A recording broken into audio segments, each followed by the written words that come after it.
The duel began the way most ceremonial executions begin, badly for the human. Kieran adjusted his cuffs.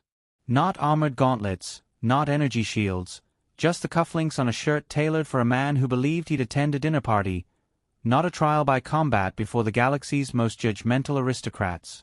The amphitheater of Tevier Prime shimmered with banners and glowstone, alien nobility crowding into balconies carved from living crystal. They expected blood, humiliation, and a satisfying example of why humans should know their place.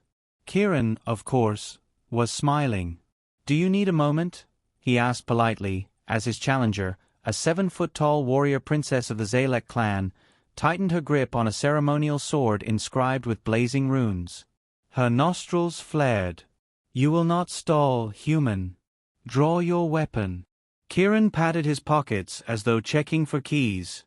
"Funny thing, I seem to have left my monomolecular death sword in my other trousers. Terribly embarrassing." The crowd laughed. Not with him but at him.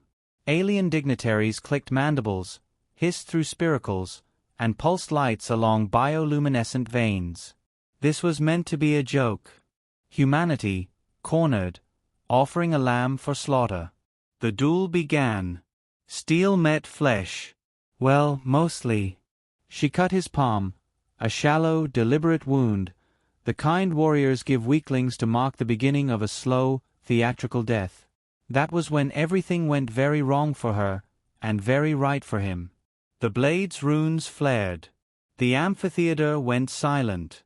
The runes crawled off her sword like fire ants, winding across Kieran's bleeding hand, etching themselves into his skin with blinding brilliance. And then, like a row of dominoes falling through time itself, the Zalek clan fell to their knees. Every single one.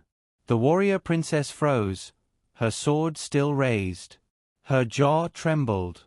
"The mark," she whispered. "The bloodline of kings." Kieran examined the glowing symbols on his palm, as though trying to decide if they clashed with his shirt. "Oh dear. That looks significant. Should I be worried? Am I contagious?" Gasps rippled through the crowd. Ancient prophecies whispered in alien tongues.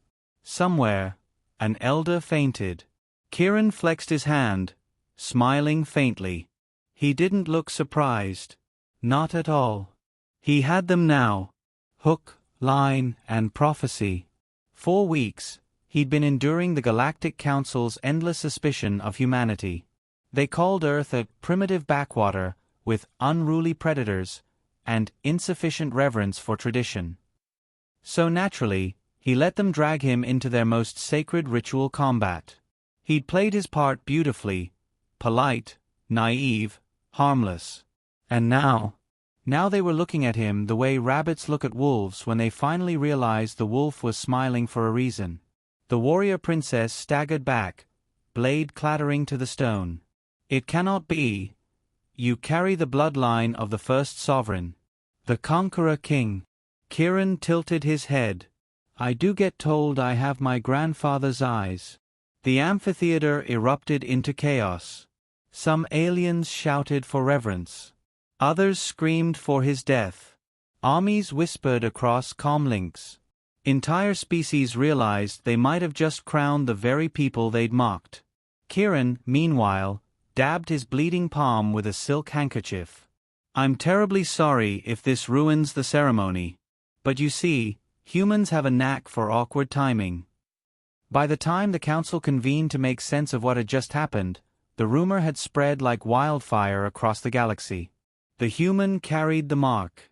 The lost sigil of kingship. The prophecy fulfilled. Kieran sat at the center of the chamber, sipping tea he'd somehow acquired. "Every alien eye was on him," a Threxian warlord hissed. "Human, explain. How do you bear the sovereign's sigil? That bloodline was extinguished millennia ago." Kieran swirled his tea. "Oh, you know how family records are. Someone misfiles a document, someone survives a little longer than expected, suddenly you've got a bloodline where you thought you'd buried one." The delegates bristled. One insectoid leaned forward. "Are you claiming dominion over us?" Kieran smiled. That polite, charming, utterly lethal smile. Claiming? No. But it seems your own traditions already did that for me. The silence that followed was thick enough to choke a black hole. Behind the scenes, the escalation was already in motion. The Zalek clans, bound by ancient oath, declared fealty to Kieran. Neighboring species panicked. Entire fleets repositioned, unsure whether to fight, surrender, or pray. The council itself began tearing apart in factions. Those who wanted him crowned, those who wanted him executed, and those who realized both options meant humanity was suddenly the axis of galactic destiny. And through it all, Kieran was charming, calm, sipping tea. Terribly sorry about the confusion, he told one delegation. We humans don't usually stumble into prophecies before lunch. It tends to ruin the appetite. But the smile never left his face, and the glint in his eyes never wavered. The first assassination attempt came 2 nights later. A group of mercenaries infiltrated his chambers, blades gleaming, eyes hungry for the bounty placed on his head. They didn't expect to find Kieran already awake, sitting at the desk, casually humming an earth tune while polishing a ceremonial dagger. "Good evening," he said, as if greeting dinner guests. "I do hope you wiped your feet before coming in. Blood is terribly hard to get out of these carpets." What followed was not a fight. It was an education. Humans, it turned out, didn't just fight with brute force. They fought like predators with patience. Every mercenary found themselves disarmed, tripped, bound, and deposited neatly into a pile, while Kieran adjusted his cuffs and whistled. By the time the gods arrived, the mercenaries were begging to be taken away. Such excitement, Kieran sighed. All because of a few glowing runes. Honestly, you aliens are so superstitious. But privately, Kieran knew this was exactly what he wanted. The duel had been no accident. The bloodline mark, no coincidence. Humanity had studied their myths, mapped their prophecies, and realized how deeply the galaxy believed in fate. And then they sent him. A man trained not to fight wars, but to win narratives. Each duel, each smile, each quip, all part of the trap. The galaxy thought they were watching a man stumble into kingship. In truth, they were watching humanity orchestrate it with surgical precision. Doing it. The climax came during the council summit, when opposing factions finally turned on one another. Armadas surrounded the station, ready to burn entire worlds rather than let humanity seize the throne. At the same time, half the galaxy's noble houses were already swearing loyalty. Civil war loomed. Kieran rose to speak. Calm. Gentle. His voice like a blade wrapped in velvet. My friends. You argue whether I am your sovereign. You kill each other over what your own traditions declared. But I put it to you, perhaps the prophecy was not about me at all. Gasps. Hisses. Shouts.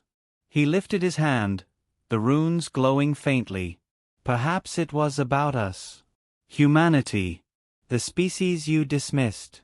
The ones who smile while sharpening their knives. The ones you underestimated. Silence.